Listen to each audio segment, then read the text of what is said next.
YouTube channel medical and nurses सब। आज हम एक पेपर सॉल्व करने वाले हैं जो कि है प्रीवियस पेपर, बट जिनके भी अपकमिंग टाइम में एग्ज़ाम है पेपर, उनके लिए बहुत ज़्यादा हेल्पफुल रहने वाला है। पहली चीज़ कि यहाँ पर टोटल 80 क्वेश्चंस हैं। दूसरी चीज़ यहाँ पर ये पूरा ऑफिशियल पेपर है, इसको हम सॉल्व करेंगे। और यहाँ पर जिनका भी अपकमिंग टाइम में स्पेशली OSSC वालों का पेपर है, क्योंकि OSSC वालों को 2 सेक्शन में पेपर आता है। एक होता है नर्सिंग वाला सेक्शन, दूसरा होता है नॉन नर्सिंग वाला सेक्शन। तो यहाँ पर उनके लिए पेपर बहुत ज़्यादा हेल्पफुल रहेगा। और साथ ही साथ इस पूरे क्वेश्चन पेपर में ओनली नर्सिंग वाले क्वेश्चंस हैं, अदर देन कुछ भी नहीं है। आपके जो नर्सिंग का सिलेबस होता है उसको यहाँ पर फॉलो किया गया है। और सबसे अच्छी चीज़ कि पेपर हिंदी इंग्लिश दोनों लैंग्वेज में है, तो आपको भी समझना ईजी रहेगा।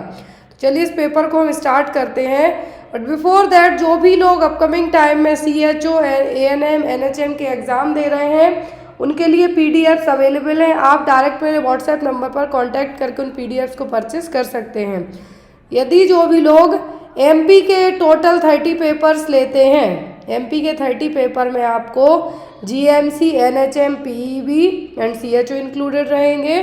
और जो भी लोग ओनली NHM और CHO के विथ अदर स्टेट लेते हैं तो उनको भी सेम चार्ज रहेगा, इसमें भी आपको 30 पेपर रहेंगे। क्लियर? और जो भी लोग ANM के पेपर्स परचेस करते हैं उनको 200 रुपीज़ चार्ज है, जिसमें आपके 22 पेपर जो इंक्लूडेड रहेंगे। डिस्क्रिप्शन बॉक्स में मिल जाएगा, जहाँ से आप मुझे डायरेक्ट कॉन्टैक्ट कर सकते हैं। पहला क्वेश्चन है यहाँ पर, the best method of destroying hospital wastage. तो हॉस्पिटल वेस्ट को डिस्ट्रॉय करने के लिए सबसे अच्छी मेथड क्या है? नेक्स्ट थिंग, जिनका भी HSSC के लिए एग्ज़ाम है, स्पेशली स्टाफ नर्स और ANM का अपकमिंग टाइम में एग्ज़ाम है, उड़ीसा के लिए एग्ज़ाम है, तो उनके लिए क्वेश्चन बहुत हेल्पफुल रहने वाले हैं, क्योंकि क्वेश्चन इसी तरीके के आते हैं आपके एग्ज़ाम में। तो यहाँ पर पहला क्वेश्चन है कि बेस्ट मेथड क्या है हॉस्पिटल वेस्ट को डिस्कार्ड करने के लिए, डिस्ट्रॉय करने के लिए। फर्स्ट ऑप्शन है डिसइंफेक्शन, दूसरा ऑप्शन है पास्चराइजेशन, तीसरा ऑप्शन है ऑटोक्लेविंग और चौथा ऑप्शन है इंसिनरेशन, मतलब भस्मीकरण करना। तो कौन सा यहाँ पर सबसे बेटर ऑप्शन रहेगा यदि हॉस्पिटल वेस्ट को डिस्ट्रॉय करना है हमें?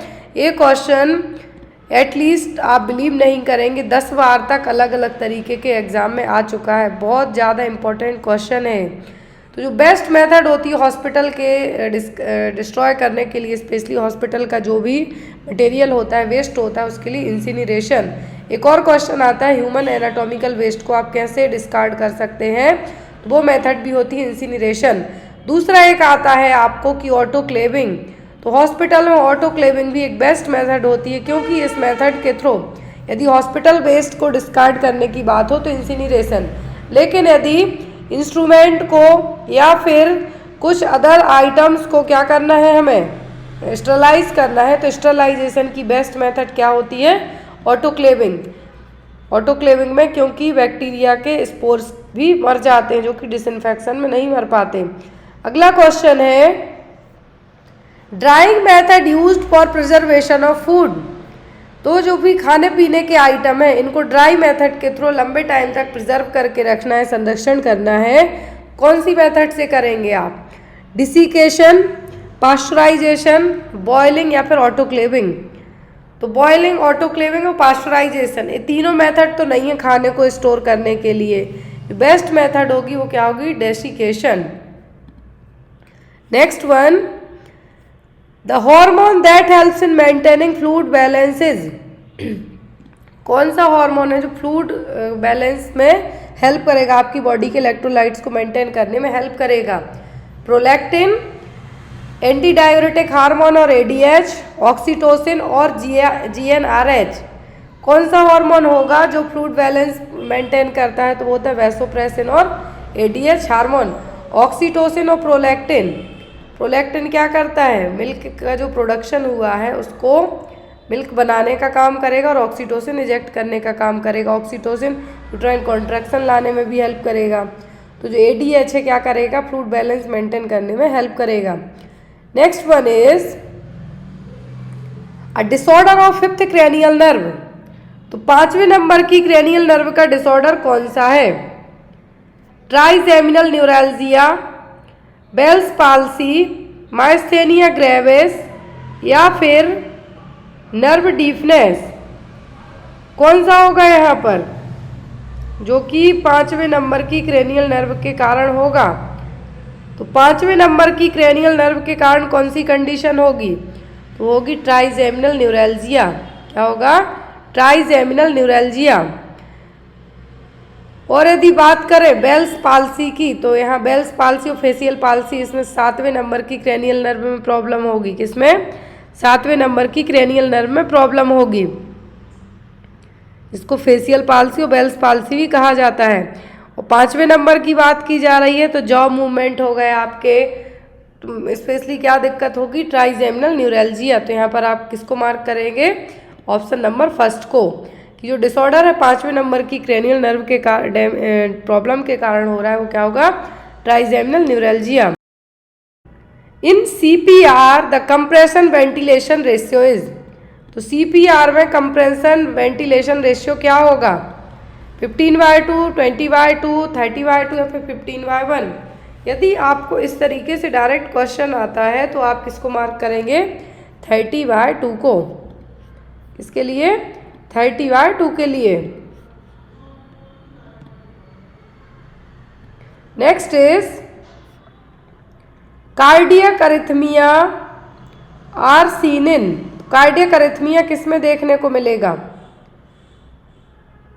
हाइपोनेट्रेमिया, हाइपरनेट्रेमिया, हाइपोकैल्सेमिया या फिर हाइपोकैलेमिया, किस में देखने को मिलेगा, कार्डियक अरिथमिया। कार्डियक अरिथमिया है जो किसके कारण हो सकता है, तो होगा हाइपोकैलेमिया के कारण। किसके कारण, हाइपोकैलेमिया के कारण, that means low potassium level. क्या होगा, लो पोटेशियम लेवल। हाइपोनेट्रेमिया, हाइपोनेट्रेमिया का मतलब क्या है यहाँ पर, लो सोडियम लेवल, आपके ब्लड में, ब्लड सीरम में सोडियम का लेवल कम होना। हाइपर मतलब ज़्यादा, हाइपोनेट्रेमिया मतलब कम होना, हाइपोकैल्सीमिया मतलब कैल्शियम की कमी हो। कार्डियक अरिथमिया में क्या हुआ है यहाँ पर, हाइपोकैलेमिया मतलब पोटेशियम का लेवल कम हो गया। Next is carbohydrate yield and energy at the rate of, तो कार्बोहाइड्रेट कितने दर से ऊर्जा देता है, दैट मीन्स 1 जो ग्राम कार्बोहाइड्रेट है कितनी कैलोरी आपको देगा। ऑप्शन में 9 kilo calories, 4 kilo calories per ग्राम, 6 किलो कैलोरीज पर ग्राम या फिर 7 किलो कैलोरीज पर ग्राम। जो फैट होता है ये कितनी देता है, फैट से कितनी कैलोरी मिलेगी, वो कार्बोहाइड्रेट और प्रोटीन से सेम मिलती है। तो जो कैलोरी मिलेगी किससे, कार्बोहाइड्रेट से, कितनी होगी, वो होती है 4 किलो कैलोरीज पर ग्राम। और फैट से मिलती है 9 किलो कैलोरीज, कितनी, 9। लेकिन आपको कार्बोहाइड्रेट पूछा गया है तब आपका आंसर क्या होगा, ऑप्शन नंबर बी, क्योंकि कार्बोहाइड्रेट से कितनी कैलोरी मिलती है, कार्बोहाइड्रेट और प्रोटीन इन दोनों से मिलती है 4 kilo calories per gram. That means 1 gram of carbohydrate equal to 4 kilo calories, और प्रोटीन में भी सेम है ही। Next one, crossing over of optic nerve in the cranial cavity is called, यहाँ पर क्वेश्चन ध्यान से देखें कि crossing over of optic nerve, optic cranial cavity के यहाँ से जब जो क्रॉस करेगी, जो ऑप्टिक नर्व है विजन के लिए हेल्पफुल है जो, वो यहाँ पर क्या कहलाएगी, मैक्यूला, ब्लाइंड स्पॉट, ऑप्टिक चियास्मा या फिर ऑप्टिक ट्रैक्ट, क्या कहलाएगी, ये कहलाएगी ऑप्टिक क्यास्मा। क्या कहलाएगी, ऑप्टिक क्यास्मा। जो पैथवे है ऑप्टिक नर्व का क्रेनियल कैविटी के यहाँ से क्रॉस करने का, क्या कहलाएगा, वो कहलाएगा ऑप्टिक क्यास्मा। नेक्स्ट वन, एक कार्डियक चक्र की अवधि है, ड्यूरेशन ऑफ 1 कार्डियक साइकिल, तो एक कार्डियक साइकिल कितने टाइम में कंप्लीट होती है, बहुत इजी क्वेश्चन है। तो एक कार्डियक साइकिल के कंप्लीट होने का ड्यूरेशन होता है 0.8 सेकेंड, कितना, 0.8 second. Next one, clotting factor 9 deficiency causes, तो जो क्लॉटिंग फैक्टर है 9वें नंबर के क्लॉटिंग फैक्टर की यदि कमी होती है तो क्या देखने को मिलेगा, ऑप्शन में है यहाँ पर क्रेस्पस डिसीज, हीमोफीलिया, थैलेसीमिया या फिर थ्रोम्बोसाइटोपनिया, क्या देखने को मिलेगा यदि क्लॉटिंग फैक्टर 9 की डेफिशिएंसी हो जाती है। तो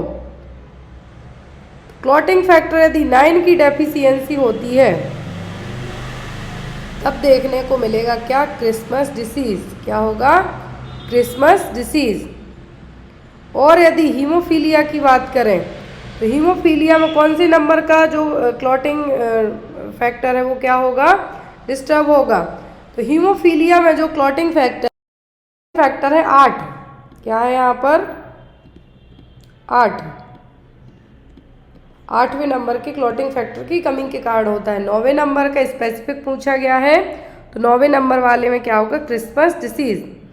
नेक्स्ट वन, मानव शरीर में सबसे लंबी नस कौन सी है। The longest when in the human body. Human body की सबसे लंबी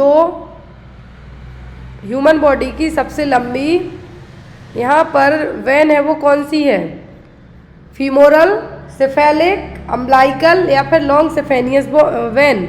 ये सबको पता है क्या है, ये long saphenous when human body की सबसे लंबी वेन की बात की जा रही है यहाँ पर। सबसे लंबी वेन यहाँ पर क्या होगी, वो होगी ग्रेट सेफेनियस वेन और long saphenous vein. Next is small pouch at the beginning of the thoracic duct. Thoracic duct के यहाँ पर एक छोटा सा पाउच होगा, वो क्या कहलाएगा, right lymphatic duct, palatine tonsil, cisterna chyli या फिर अपेंडिक्स, क्या कहलाएगा ये। Beginning of the thoracic duct के यहाँ पर एक स्मॉल पाउच है, वो क्या कहलाएगा, ये कहलाएगा आपका क्या, सिस्टर्ना काइली। क्या है, सिस्टर्ना काइली, जो कि एक एब्डोमिनल, सिस्टर्ना काइली क्या है, abdominal origin of the thoracic duct, मतलब जहाँ से थोरेसिक डक्ट स्टार्ट होती है। यहाँ पे देखिए beginning of the thoracic duct एक जो स्मॉल पाउच बनेगा वो क्या कहलाएगा, cisterna Kylie. Potent stimulate of the respiratory centre. Respiratory centre को स्टिमुलेट करने के लिए क्या जरूरी है, हाइपोकैल्सीमिया, कार्बन डाइऑक्साइड, ऑक्सीजन या फिर नाइट्रस ऑक्साइड। ये क्वेश्चन है जो हर एक बुक में नर्सिंग की आपको मिल जाएगा, साथ ही साथ एग्जाम में भी ये खूब आता है। तो जो एक स्टिमुलेंट है रेस्पिरेटरी सेंटर के लिए वो क्या होगा, वो होगा CO2 और carbon dioxide. Next one, peritonsillar abscess is called as. क्या है, पेरिटॉन्सिलर एब्सेस को क्या कहा जाता है, ऑप्शन में है क्विंसी, प्लूरेसी, टॉन्सिलाइटिस या फिर सिस्टिक फाइब्रोसिस। क्या कहलाएगा, पेरिटॉन्सिलर एब्सेस। इसके लिए जो एक वर्ड यूज किया गया है वो कहलाता है क्या, क्विंसी। क्या कहलाएगा, क्विंसी। तो यहाँ पर आपका आंसर क्या होगा, ऑप्शन नंबर ए, पेरिटॉन्सिलर एब्सेस। यहाँ पे भी आपको ये जो क्विंसी है ये फर्स्ट टाइम आया, लेकिन पेरिटॉन्सिलर एब्सेस कई बार आता है। तो जो पेरिटॉन्सिलर है एक कॉम्प्लिकेशन डेवलप होता है यदि टॉन्सिलाइटिस को अनट्रीटेड छोड़ दिया जाए, तो ये आपके टॉन्सिल्स के पीछे भी जब इन्फेक्शन कॉज करेगा वो कहलाता है पेरिटॉन्सिलर एब्सेस, और इसका दूसरा नाम क्या है, quinsy. Next one, exophthalmos is a feature of. तो एक्सोफ्थैल्मस किस में देखने को मिलेगा, हाइपोथायरॉयडिज्म, हाइपोपिट्यूटरिज्म, ग्रेव्स डिसीज या फिर हाइपर पिट्यूटरिज्म, किस में देखने को मिलेगा, एक्सोफ्थैल्मस। ये क्वेश्चन आपको एग्जाम में आया हो या ना आया हो, लेकिन आपने जिन भी थायराइड के पेशेंट्स को देखा होगा उनमें ये देखने को ज़रूर मिलेगा। क्या है, थायराइड वाले मरीजों में ये देखने को ज़रूर मिलता है, और ये होता है ग्रेव्स डिसीज़ में। आँखें हैं जो बाहर की तरफ देखने को मिलती हैं, आँखें जो बाहर की तरफ आ जाती हैं, ऑर्बिटल एरिया, वो है यहाँ पर, इसको कहा जाता है एक्सोफ्थैल्मस। और इसके लिए जो रिस्पॉन्सिबल हो क्या है, वो ग्रेव्स डिसीज़ के कारण देखने को मिलेगा। Next one, red neck syndrome is a side effect of.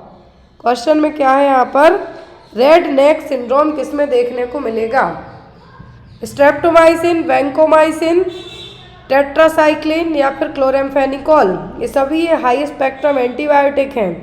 Red neck syndrome किस मेडिसिन का साइड इफेक्ट है, रेड नेक सिंड्रोम ये साइड इफेक्ट है किसका, वैंकोमाइसिन का। किसका, वैंकोमाइसिन का ये क्या है, साइड इफेक्ट है। क्लोरेम्फेनिकोल का तो ब्लू बेबी सिंड्रोम होगा। स्ट्रेप्टोमाइसिन से आपकी 8वें नंबर की क्रेनियल नर्व डैमेज होगी। यहाँ पर जो नेक क्या है, यहाँ पर रेड नेक सिंड्रोम, क्या है, रेड नेक सिंड्रोम देखने को मिलेगा किसके कारण, वैंकोमाइसिन के कारण। Next one, a drug used in a patient in shock, तो शॉक वाले मरीज में कौन सी मेडिसिन आप यूज करेंगे, निफेडेपिन, मेटोप्रोलॉल, आइसोनियाजिड या फिर डोपामाइन। यदि मरीज शॉक की कंडीशन में है तो जो मेडिसिन दी जाएगी वो क्या होगी, होगी डोपामाइन। क्या दी जाएगी, डोपामाइन। डोपामाइन एक क्या है, यहाँ पर लाइफ सेविंग ड्रग है और इमरजेंसी में यूज़ की जाने वाली ड्रग है। मेटोप्रोलॉल ये एंटी हाइपरटेंसिव ड्रग है। निफेडेपिन ये भी बीपी में दी जाती है। आइसोनियाजिड है जो टीबी के ट्रीट करने के लिए प्राइमरी ट्यूबरकुलर ड्रग है। नेक्स्ट क्वेश्चन है आपका, नॉर्मल CSF प्रोटीन लेवल, तो जो सेरिब्रोस्पाइनल फ्लूइड है इसमें नॉर्मल प्रोटीन का लेवल कितना होता है, 60 to 80 milligram %, 100 to 120 milligram %, 15 to 45 milligram %, या फिर 30 to 60 मिलीग्राम %। कितना होगा नॉर्मल CSF, तो नॉर्मल होगा 15 से 45 मिलीग्राम % तक। कितना, 15 से 45 milligram %। Next one, reflex control of respiration occurs, तो रिफ्लेक्स कंट्रोल है रेस्पिरेशन के, कहाँ पे कंट्रोल होंगे, मेडुला में, सेरिबेलम, सेरिब्रल कॉर्टेक्स या फिर हाइपोथैलेमस में, कहाँ पर होते हैं, तो होंगे मेडुला ऑब्लोंगेटा में। कहाँ पर, मेडुला ऑब्लोंगेटा। तो आंसर आपका क्या होगा, option number A. Next is an important post operative care for a patient who is undergone stapedectomy, यदि मरीज की सर्जरी हुई है, सर्जरी का नाम क्या दिया गया है यहाँ पर, स्टेपेडेक्टोमी। क्या है, स्टेपेडेक्टोमी। इस सर्जरी में क्या होगा कि जो ऑटोस्क्लेरोसिस की कंडीशन डेवलप होती है, क्या है, ऑटोस्क्लेरोसिस की कंडीशन होती है, जो आपकी यू शेप स्टेपस बोन है उसको यहाँ पे सर्जरी के थ्रू ठीक किया जाएगा।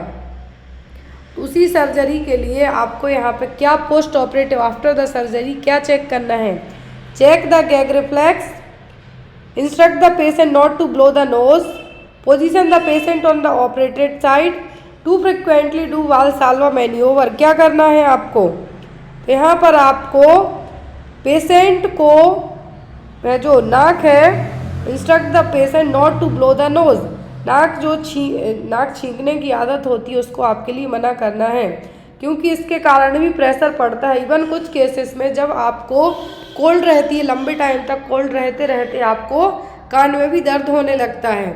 तो यहाँ पर इसीलिए इवन जब ये सर्जरी की जा रही है तो आफ्टर दैट मरीज को आपको क्या कहना है कि नाक को ब्लो करने से आपको मना करना है। Next one, most common site of acute myocardial infarction, तो जो MI अटैक आता है मायोकार्डियल इन्फाक्शन के केस में कॉमन साइट क्या है, posterior wall of the left ventricle, anterior wall of the right ventricle, anterior wall of the left ventricle या फिर posterior wall of the right ventricle. क्या होगा यहाँ पर आपका आंसर, तो सबसे कॉमन साइट क्या होती है एक्यूट MI अटैक के लिए, तो वो होती है आपकी anterior wall of the left ventricle.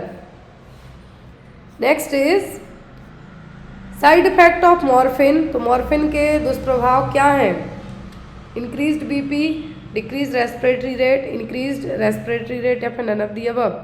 जब मरीज को पेन है जो विसरल ऑर्गन में बहुत ज़्यादा पेन हो रहा है, तब मॉर्फिन सल्फेट है जो एज अ पेन रिलीवर के तौर पे यूज़ की जाती है, और इसके कारण रेस्पिरेटरी रेट भी क्या हो जाती है, घट जाती है, रेस्पिरेटरी रेट डाउन जाने लगती है, तो उसको मॉनिटर करना पड़ता है। तो यहाँ पर जो साइड इफेक्ट भी होगा मॉर्फिन के कारण वो क्या होगा, decrease the respiratory rate. Next is sign of hypocalcaemia. Hypocalcaemia का मतलब है कि ब्लड शुगर आपके सीरम ब्लड में कैल्शियम का लेवल कम होना। Colin sign, Homan sign, Godel sign या फिर ट्राउजी साइन, कौन सा साइन देखने को मिलेगा, कोलिन साइन देखने को मिलता है पैंक्रेटाइटिस में, हॉमन साइन DVT में और गॉडेल साइन प्रेगनेंसी में। यहाँ पे याद रखें ये देखने को मिलता है किसमें, पैंक्रेटाइटिस में। ये हॉमन साइन है, ये देखने को मिलता है DVT में, हॉमन साइन देखने को मिलता है DVT में, ये मिलता है प्रेगनेंसी में। क्लियर, ए वाला है जो क्या है, ट्राउजी साइन। ट्राउजी साइन देखने को मिलता है किसमें, जो हाइपोकैल्सीमिया का मरीज है, मतलब जिसके ब्लड सीरम में क्या है, कैल्शियम की कमी है। Next one, in ECG recognisable QRS complex is absent in. QRS complex है जो किस केस में ईसीजी में एब्सेंट रहेगा, ventricular fibrillation, atrial fibrillation, sinus arrhythmia या फिर पैरोक्सिमल वेंट्रिकुलर टैकीकार्डिया। किस केस में एब्सेंट रहेगा क्यूआरएस कॉम्प्लेक्स, तो ये होगा वेंट्रिकुलर फिब्रिलेशन में absent. Most common surgical procedure for ulcerative colitis. यदि किसी को अल्सरेटिव कोलाइटिस है तो कॉमन सर्जरी कौन सी होगी, इलियोस्टोमी, कोलोस्टोमी, लूप कोलोस्टोमी या फिर एब्डोमिनो पेरिनियल रिसेक्शन। जो अल्सरेटिव कोलाइटिस वाले मरीज को ट्रीट करने के लिए जो कॉमन सर्जरी अपनाई जाती है वो क्या होती है, इलियोस्टोमी। क्या होगी, ileostomy. Next one, the radio isotope used in bone scanning. ये आपको एक दिन मैंने पढ़ाया था मास्ट स्कैनिंग के बारे में, जिसमें पर्सन को डाई है जो इंजेक्ट की जाती है। तो यहाँ पर वही है कि कौन सा रेडियो आइसोटोप यूज़ किया जाएगा बोन स्कैनिंग के लिए, लिथियम, टेक्नीशियम 99, कोबाल्ट या फिर सीजियम। क्या यूज़ किया जाता है, तो यूज़ किया जाएगा वो होगा टेक्नीशियम 99। स्कैनिंग के लिए रेडियो आइसोटोप यूज़ किया जाता है, क्या है, technetium 99। Next one, clinical sign of rejection after renal transplant include all of the following except. यदि किसी मरीज का रीनल ट्रांसप्लांटेशन हुआ है तो सभी क्लिनिकल साइन है कि किडनी का रिजेक्शन है जो हो चुका है, बॉडी ने एक्सेप्ट नहीं किया है, सभी साइन है किसी एक को छोड़कर। फीवर होगा, टेंडरनेस ओवर ट्रांसप्लांट साइट होगा, डिक्रीज यूरिनरी आउटपुट होगा, इंक्रीज यूरिनरी आउटपुट होगा।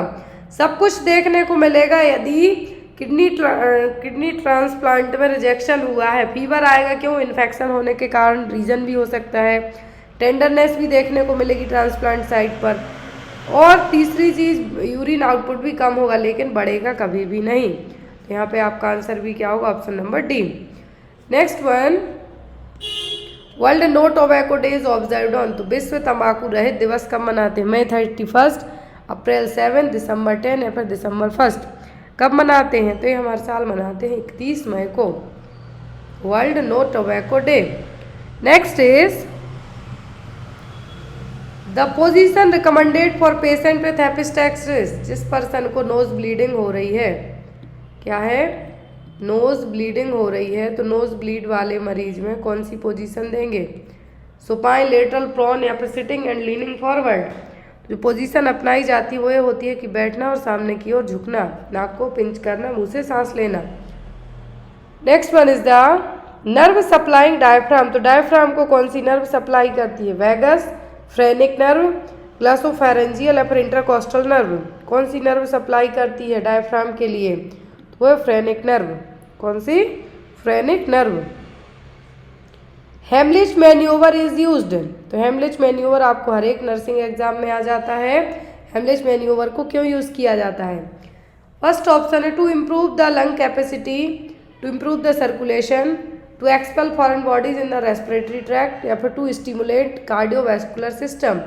किसके लिए यूज़ किया जाता है Heimlich manoeuvre, Heimlich manoeuvre use किया जाता है श्वसन नली से बाहरी पदार्थ को निकालने के लिए। तो फॉरेन मटेरियल क्या हो गया, फंस गया है, तो उसको बाहर निकालने के लिए हेमलिच मैन्यूवर अपनाया जाता है। Next one, oxygen and carbon dioxide और oxygen in the lungs by. Lungs में जो ऑक्सीजन और CO2 का एक्सचेंज होता है, आदान प्रदान होता है गैसों का, किसके द्वारा होगा, ऑस्मोसिस के थ्रू, डिफ्यूजन के थ्रू, फिल्ट्रेशन के थ्रू, कि एक्टिव ट्रांसपोर्ट के थ्रू। तो ये प्रोसेस होती है डिफ्यूजन के थ्रू, किसके थ्रू, डिफ्यूजन के through. Next one, a patient with ascites should take a diet which is. मरीज क्या है, एसाइटिस वाला मरीज है। जब आपको एसाइटिस का मतलब पता होगा तब तो आप आंसर कर पाएंगे। पहले जान लीजिए कि एसाइटिस क्या है। एसाइटिस का मतलब है कि लिवर में एक तरीके से फ्लूइड का एक्यूमुलेशन हो, एब्डोमिनल फ्लूइड का एक्सेस होना, जो कि जनरली लिवर में प्रॉब्लम होने के कारण देखने को मिलेगा। आपने जो इमेज बेस्ड एक क्वेश्चन आता है इमेज बेस्ड, जिसमें जो लिवर पूरा आपका स्टमक है क्या है, फूला फूला रहेगा, ये होता है एब्डोमेन में ज़्यादा फ्लूइड एक्सेस होने के कारण। तो यहाँ पर यदि मरीज को असाइटिस हुआ है तो डाइट में आप क्या रिकमेंड करें? रिस्ट्रिक्टेड इन पोटेशियम, इंक्रीज्ड इन पोटेशियम, इंक्रीज्ड इन सोडियम या फिर रिस्ट्रिक्टेड इन सोडियम? कौन सा फ्लूइड रिकमेंड करेंगे आप? तो होगा सोडियम रिस्ट्रिक्टेड डाइट। क्या होगा? सोडियम रिस्ट्रिक्टेड डाइट लेने से आप बोलेंगे उसको। Next one, enzyme present in saliva. Saliva में कौन सा एंजाइम होता है? ट्रिप्सिन, लाइपेज, अमाइलेज या फिर पेप्सिन? कौन सा एंजाइम होता है लार में आपकी? तो वो होता है amylase. Next one, accidental removal of parathyroid gland during thyroidectomy produce. तो यदि किसी मरीज की थायराइडोक्टोमी सर्जरी हुई है, थायराइड ग्लैंड को रिमूव किया गया, लेकिन थायराइड के बैक साइड में ही 4 पैराथायरॉयड ग्लैंड होती हैं। अब यहाँ पर यदि ये भी रिमूव हो गई तो क्या होने के चांसेस होंगे? टेटेनी, एड्रीनोकार्टिकल स्टिमुलेशन, मिक्सोडीमा या फिर हाइपोवोलेमिया? क्या हो सकता है मरीज को? तो पैराथायरॉयड ग्लैंड आपके कैल्शियम लेवल को मेंटेन करने का काम करती है, और यदि थायराइड के साथ साथ पैराथायरॉयड को भी रिमूव कर दिया, टेटेनी होने के चांसेस बढ़ जाएंगे। किसके? टेटेनी होने के चांसेस हैं जो बढ़ जाएंगे। Next one, primary effect of cold application. Cold application का प्राइमरी इफेक्ट क्या है? वैसोडाइलेटेशन, वैसोकॉन्स्ट्रिक्शन, वेंटिलेशन या फिर हाइपरएमिया? क्यों है जो कोल्ड थेरेपी यूज़ की जाती है? क्योंकि ये वैसोकॉन्स्ट्रिक्शन कॉज करेगी। Next one, gastric lavage is contraindicated after injection of which of the following? Gastric lavage किस केस में नहीं करेंगे? एक होता है गैस्ट्रिक गैवाज मतलब फूड देना, लेवाज मतलब खाली करना। अब यहाँ पर किस केस में आप गैस्ट्रिक लेवाज कॉन्ट्राइंडिकेट रखेंगे? एस्प्रिन वाले में, यदि किसी ने ऑर्गेनो फॉस्फोरस पॉइजनिंग का मरीज है, कोरिसिव एल्केलाई है या फिर ऑडोलॉम है? किस केस में आप मरीज को क्या करेंगे? गैस्ट्रिक लेवाज नहीं कराएंगे। तो वो होगा आपका क्या? Corrosive alkali. क्या है? Corrosive alkali. तो यदि किसी मरीज को ये वाली कंडीशन के कारण क्या है? कोरोसिव एल्केलाई, जो कि एक ऐसा सब्सटेंस है जो कुछ जहाँ भी जाए उस चीज़ को जला देगा। और यदि आपने इसको क्या किया, और इसका दूसरा नाम क्या है? Sodium hydroxide. यदि आपने इसको गैस्ट्रिक लेवाज किया तो मरीज के और जो पहले तो अंदर गया, फिर जो वापस आने में पूरे उन ऑर्गन को भी बर्न आउट कर सकता है। इसीलिए ऐसे केस में गैस्ट्रिक लेवाज नहीं किया जाएगा। Next one, the sudden fall of temperature to normal is called. तो सडन बॉडी के टेम्परेचर का फॉल होना क्या कहलाएगा? क्राइसिस, लाइसिस, फास्टेजियम या फिर स्टेडियम? क्या कहलाएगा? यदि आपके बॉडी का टेम्परेचर बड़ा अचानक से घट गया तो वो कहलाएगा crisis. Next one, the most frequent cause of maternal death during child birth. Delivery के टाइम पर सबसे ज़्यादा जो डेथ होती है किस कारण से होती है? सेप्सिस से, टॉक्सेमिया, एस्फेक्सिया या फिर हेमरेज से? कॉमन रीजन है वो क्या है? वो है हेमरेज और bleeding. Next one, epidemiological triad compress of. तो एपिडेमियोलॉजिकल ट्रायड का जो यहाँ पर एक ट्रायंगल होता है, इसका होता है एजेंट, होस्ट एंड एनवायरनमेंट। क्या होगा? Agent, host and environment. Next one, married couple where the women is in reproductive age group. विवाहित दंपति में प्रजनन आयु ग्रुप में स्त्री अगर हो तो उन्हें क्या कहा जाता है? Eligible couple, potential couple, high risk couple या फिर एबल कपल? तो यहाँ पर रिप्रोडक्टिव एज ग्रुप वाले कपल क्या कहलाएंगे? मैरिड कपल हैं, रिप्रोडक्टिव एज ग्रुप में हैं तो ये कहलाएंगे एलिजिबल कपल। कब तक के? 15 से लेके 45 ईयर तक के लिए। Next one, osteochondral bleeding is seen in deficiency of. Osteochondral bleeding किस में देखने को मिलेगी? ऑस्टियो जुड़ जाए मतलब हड्डियों से रिलेट करता है। हम यहाँ पे हड्डियों में दिक्कत होती है किससे? विटामिन डी की कमी के कारण से। Next one, third generation IUD. तो आईयूडी हमने हर एक क्लास में आपको बताई हैं, स्पेशली लास्ट की 4 से 5 क्लासेस में फैमिली प्लानिंग से बहुत क्वेश्चन पढ़े। फर्स्ट, सेकंड, थर्ड जनरेशन तीनों पढ़ ली। अब यहाँ पर थर्ड जनरेशन आईयूडी कौन सी है? Copper impregnated, hormonal, silver impregnated या फिर नायलॉन? कौन सी है थर्ड जनरेशन? थर्ड जनरेशन में आपकी आती है हार्मोनल। मेरेना हो गया आपका। Next one, islets of Langerhans are present. तो आइसलेट्स ऑफ लैंगरहैंस कहाँ पे होते हैं? ब्रेन में, स्टमक में, ओवरी में, किया अग्नाशय और पेंक्रियाज में। तो होते हैं कहाँ पर? पेंक्रियाज में रिलीज करते हैं इंसुलिन को। Next one, an example of congenital cyanotic heart disease. Congenital मतलब at the time of birth रही हो, हृदय से रिलेट करती हो। साइनोटिक डिसीज है वो क्या है? Rheumatic heart disease, ventricular septal defect, aortic stenosis या फिर टेट्रोलॉजी ऑफ फैलिट। कौन सी होगी? तो वो होगी असाइनोटिक होती है और साइनोटिक भी होती है। तो VSD तो असाइनोटिक है, ए है यहाँ पर साइनोटिक में क्या आएगी? Tetralogy of Fallot. Next one, fluoroscopic visualisation of the urinary tract after injection with radio opaque dye is called. Radio opaque dye inject करने के बाद यूरिनरी ट्रैक्ट का फ्लूरोस्कोपी से विजुअलाइजेशन करना क्या कहलाएगा? KUB, IBP, सिस्टोस्कोपी या फिर यूरेथ्रोस्कोपी। क्या टर्म यूज किया जाएगा इसके लिए? ये कहलाएगा क्या? IBP। क्या होगा? IBP। इसका मतलब होता है इंट्रावीनस पाइलोग्राम। क्या है? इंट्रावीनस पाइलोग्राम यूरिनरी ट्रैक्ट के ऑर्गन्स को विजुअलाइज करने के लिए यूज किया जाता है। क्या है? Intravenous pyelogram. पहले आपको एक रेडियो ओपाक डाई इंजेक्ट की जाएगी, देन आफ्टर आपका है जो यहाँ पर स्क्रीनिंग की जाएगी। तो क्या है? IBP, intravenous pyelogram. Next is bluish discolouration of the cervix during the pregnancy.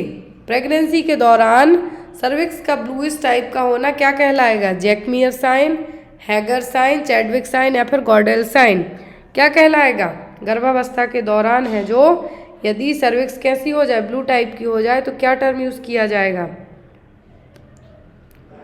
तो ये कहलाएगा आपका क्या? Chadwick sign.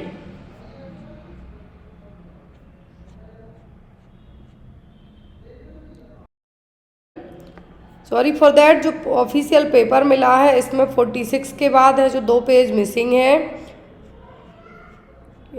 10 और 11। नेक्स्ट क्वेश्चन है यहाँ पर आपका, salt losing syndrome is a feature of. Salt losing syndrome इनमें से क्या है? किसके कारण होगा? कंजेनाइटल एड्रिनल हाइपरप्लासिया में देखने को मिलेगा, इंटरसेक्स में, गॉनेडल डिसजेनेसिस में या फिर टेस्टिकुलर फेमिनाइजेशन सिंड्रोम में। किसमें देखने को मिलेगा? ये देखने को मिलेगा जन्मजात एड्रिनल हाइपरप्लेसिया। क्या होगा? Salt losing syndrome. ये आपको ऐसा पहला क्वेश्चन है जो आपने देखा होगा, सॉल्ट लॉसिंग सिंड्रोम। ये देखने को मिलता है कब? जब आपका सेरिब्रल वास्ट सिंड्रोम के, सॉल्ट वास्टिंग सिंड्रोम के नाम से भी जाना जाता है, हाइपोनेट्रेमिया के केस में। लेकिन यदि यहाँ पर सॉल्ट वास्टिंग सिंड्रोम या फिर सॉल्ट लॉस सिंड्रोम कहें तो होगा कंजेनाइटल एड्रिनल हाइपरप्लासिया के कारण। नेक्स्ट वन, फॉल्स आइडियाज और believe that the patient accept as real are called.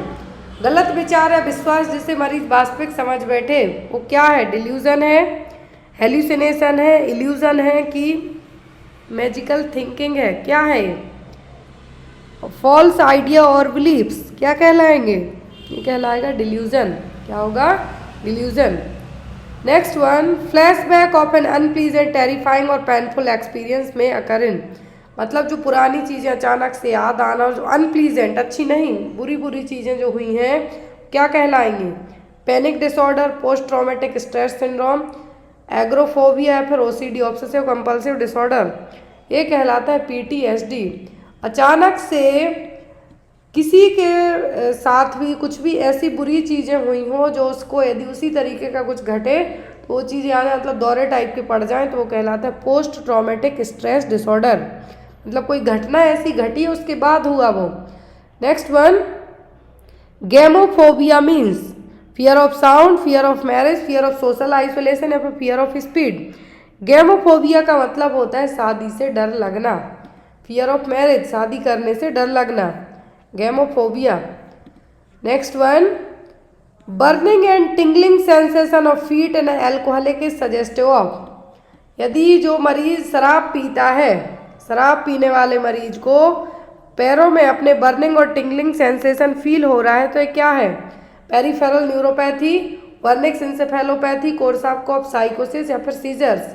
तो एल्कोहलिक वाले मरीज को जो पैरों में सेंसेशन हो रहा है, जलन टाइप से हो रही है, वो कहलाएगा पेरिफेरल न्यूरोपैथी। क्या होगी? Peripheral neuropathy. ये भी देखने को मिलता है वर्निक्स और कोर्साकॉफ, लेकिन यहाँ पर जो सिम्टम बताए हैं कि टिंगलिंग और वर्निंग सेंसेशन रिलेट करते हैं पेरिफेरल न्यूरोपैथी से।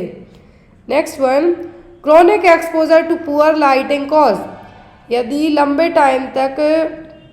टाइम तक आप कम लाइट वाली जगह में काम करते हैं तो क्या होगा? Blurring of vision, cataract, white finger या फिर माइनस निस्टेगमस। क्या देखने को मिलेगा? यदि लंबे टाइम तक, क्या है? लंबे टाइम तक आप काम करते हैं किसमें? कम डिम लाइट में, तरीके से हम क्या कहेंगे? डिम लाइट में। तो ये क्या कहलाएगा? ये कहलाएगा माइनस निस्टेगमस। क्या होगा? माइनस निस्टेगमस। जो एल्यूमिनेशन है वो क्या होगा? कम होगा, मतलब जो लाइट है कम है, उसको लंबे टाइम तक देखते आपको क्या होगा? Minus nystagmus. Next one, the size of respirable dust is. जो रेस्पिरेबल डस्ट है उसकी साइज कितनी होती है? 20 माइक्रॉन्स, 15 माइक्रॉन्स, 10 माइक्रॉन्स या फिर 5 माइक्रॉन्स। कितनी साइज हो सकती है? जो आप सांस लेते हैं उसमें जो जाने वाली डस्ट है वो हो सकती है कितने तक की? कितने माइक्रोग्राम्स तक की? तो वो होगी 5 माइक्रॉन्स तक की। कितने की? 5 माइक्रॉन्स तक की। Next one, largest immunoglobulin. सबसे बड़ा इम्यूनोग्लोबुलिन क्या है? IgG, IgA, IgM या फिर IgE। लार्जेस्ट इम्यूनोग्लोबुलिन की बात की जा रही है, तो लार्जेस्ट इम्यूनोग्लोबुलिन होता है IgM। क्या है? IgM। Next is frequent swallowing in a patient following tonsillectomy indicate. तो मरीज की यदि टॉन्सिलेक्टोमी हुई है, आफ्टर द टॉन्सिलेक्टोमी के बाद है जो मरीज को बार बार कुछ लग रहा है जैसे कुछ निगल रहा है, तो वो क्या हो सकता है? Haemorrhage, active gag reflex, patient complaining of thirst या फिर नन ऑफ द अबव। ये होगा हेमरेज। फ्रिक्वेंट स्वॉलोइंग, निकलने टाइप का कुछ लग रहा है टॉन्सिलेक्टोमी के बाद, तो क्या होगा? ब्लीडिंग का रीज़न भी हो सकता है। Next one, neurological injury in a newborn known as kernicterus is due to. Kernicterus neurological injury के कारण न्यूबॉर्न बेबी को कर्निक हुआ है, किसके कारण होगा? Conjugated bilirubin, unconjugated bilirubin, bile salt या फिर बिलिवर्डिन, किसके कारण हो गए? ये होता है कर्निक कब? जब बिलिरुबिन, अनकंजुगेटेड बिलिरुबिन का लेवल बढ़ के ब्रेन तक पहुंच जाए तब बिलिरुबिन।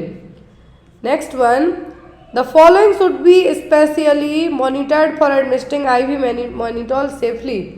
तो मैनिटॉल है जो एक डायरेटिक से दिया जाता है, इसके बाद आपको किस चीज़ के लिए मॉनिटर करना है? Vital sign 4th hourly, body weight daily, level of consciousness 8th hourly या फिर यूरिन आउटपुट आवरली। तो मैनिटॉल जो डायरेटिक है दी जाने के बाद आपको यूरिन आउटपुट को आवरली है जो चेक करना है। Next one, the amount of blood filtered in renal capsule पर मिनट इज कॉल्ड। तो जो ब्लड फिल्टर हो रहा है रीनल कैप्सूल से हर एक मिनट में क्या कहलाए? Glomerular capacity, glomerular filtration rate, glomerular gradient या ग्लोमेरुलर रिजर्व, क्या कहलाएगा? ये कहलाएगी GFR। क्या होगा? ये कहलाएगा क्या? GFR, जो कि कितनी होती है? 125 ml पर मिनट। तो जो ब्लड फिल्टर हो रहा है रीनल कैप्सूल से कहलाता है glomerular filtration rate. Next one, bagassosis is caused by inhalation of. Bagassosis किसके कारण, कौन सी डस्ट इनहेल करने के कारण होगा? Sugarcane, cotton dust, jute dust या फिर कोल डस्ट, किसके कारण होगा? तो बैगोसिस होगा शुगर केन डस्ट को इनहेल करने के कारण। Next one, fracture of the distal radius. तो डिस्टल रेडियस में यदि फ्रैक्चर हो जाए तो क्या कहलाएगा? ह्यूम फ्रैक्चर, मॉन्टेजिया फ्रैक्चर, गैलियजी फ्रैक्चर या फिर कोलेस फ्रैक्चर। यदि डिस्टल रेडियस में फ्रैक्चर होता है तो ये कहलाता है कोलेस फ्रैक्चर। जो बच्चों में सबसे ज़्यादा देखने को मिलता है वो यही होता है, बच्चे अपने हाथ टिका के धरती में गिरने लगते हो तो उस टाइम पर रेडियस बोन में फ्रैक्चर होता है, वो कहलाता है Colles fracture. Next one, the following is a contraindication for bag mask ventilation. किस केस में आप बैक मास्क वेंटिलेशन नहीं देंगे? परसिस्टेंट सेंट्रल साइनोसिस में, heart rate less than 100 per minute, diaphragmatic hernia, फिर रेस्पिरेटरी रेट लेस देन 20। किस case में आपको bag and mask ventilation use नहीं करना है? तो होगा डायफ्रेगमेटिक हर्निया के केस में। Next is phosphate test is used. तो फॉस्फेट टेस्ट का यूज किसके लिए किया जाता है? ऑप्शन में है यहाँ पर to test the presence of nitric acid, to test the efficiency of pasteurisation in milk,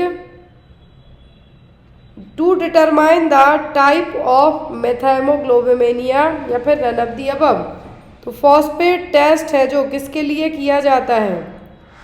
तो फॉस्फेट टेस्ट का यूज़ किया जाता है जनरली माल न्यूट्रिशन के केस में। किसके लिए? माल न्यूट्रिशन के केस में। लेकिन यहाँ पर यदि ऑप्शन में कुछ भी नहीं है तो यहाँ पे भी आप मार्क कर सकते हैं none of the above. Next is the most common complication associated with mumps. तो मम्स का यहाँ पर कॉमन कॉम्प्लिकेशन क्या है? असेप्टिक मेनिंजाइटिस, मास्टाइटिस और ऑर्चिडाइटिस या फिर ऊफोराइटिस। तो जो मम्स के कारण कॉमन कॉम्प्लिकेशन डेवलप होता है वो क्या है? वो होता है मेनिंजाइटिस। क्या? Aseptic meningitis. Next one, the performance of Asha worker is monitored by. तो आशा वर्कर का काम है जो उन्होंने सही से किया नहीं, किसके थ्रू मॉनिटर किया जा सकता है? Number of deliveries attended, reduction in infant mortality rate, number of training attended या फिर number of home visit done. तो जो आशा वर्कर हैं उनका जो जॉब मॉनिटर है किस तरीके से किया जा सकता है कि उन्हें अच्छा काम किया नहीं, तो होगा इन्फेंट मोर्टेलिटी रेट यदि कम होती है, दैट मीन्स आशा वर्कर ने टाइम टू टाइम पूरे तरीके से हेल्थ एजुकेशन दिया, हॉस्पिटल लेके गई, ये सब काम किया आशा वर्कर ने। यहाँ पर परफॉर्मेंस कैसे पता चलेगी? इन्फेंट मोर्टेलिटी रेट को कमा हुआ देखकर। Next one, classic sign of raised intracranial tension. यहाँ पर है इंट्राक्रैनियल टेंशन। इंट्राक्रैनियल टेंशन का जो क्लासिक साइन है वो क्या है? यदि बढ़ा हुआ है, आईसीपी बढ़ा है, तभी इंट्राक्रैनियल टेंशन होगी। Decrease in systolic pressure, hypertension, tachypnoea या फिर ब्रेडिकार्डिया।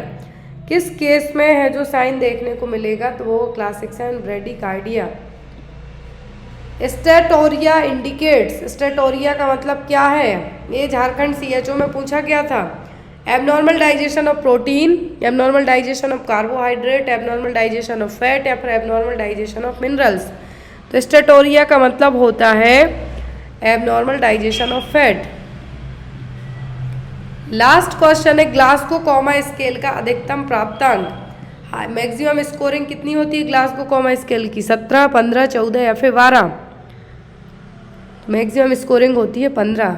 तो ये था ऑफिशियल पेपर। आई होप आपको पेपर अच्छा लगा हो। क्वेश्चंस आपके लिए बहुत ज़्यादा हेल्पफुल हैं और जो भी आपके डाउट वगैरह रह जाते हैं आप बेझिझक होकर व्हाट्सएप पे मैसेज करके पूछ सकते हैं, स्पेशली नर्सिंग और आपकी पढ़ाई से रिलेटेड करते हुए।